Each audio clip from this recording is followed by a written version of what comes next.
In 2019, when I just got my first proper set of video equipment, I really didn't know what to do with the Aputure Amaran 672, which I just bought out of impulse just in case I needed lights. So, to figure out the possible setup, I decided to test it by making an unboxing video of the Jeepney Tamiya, which little did I know would become the prototype of all the beat building videos we've been doing so far. And since then, the 672 has become a constant staple in our videos.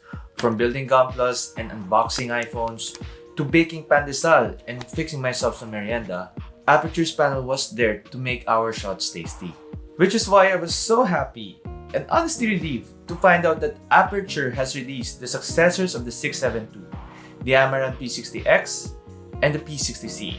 I mean, I love the 100x, and setup-wise, it's still small enough to fit in my very small workshop. But it's when you have to transport them for outside shoots that it becomes relatively hassle. Compare that to the P60 where everything fits in a bag the size of a lunchbox. I'm more inclined to bring this out of the house. Plus, like the 672, the P60 can be powered by Sony NPF batteries. The P60c is larger and weighs heavier than the P60x, but the difference is there for a reason.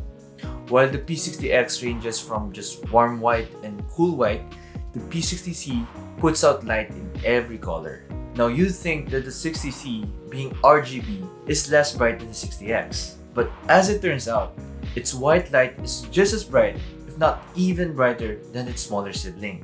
Heck, even in RGB mode, it can fill up the room almost just as well as when it's white. Of course, being that much brighter, the P60s do run much warmer than the 672.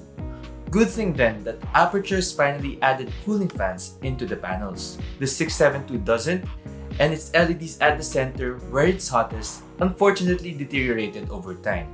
By the way, better set the fan mode from smart to medium. That way, you get a consistent noise from the fans which you could remove more easily in post.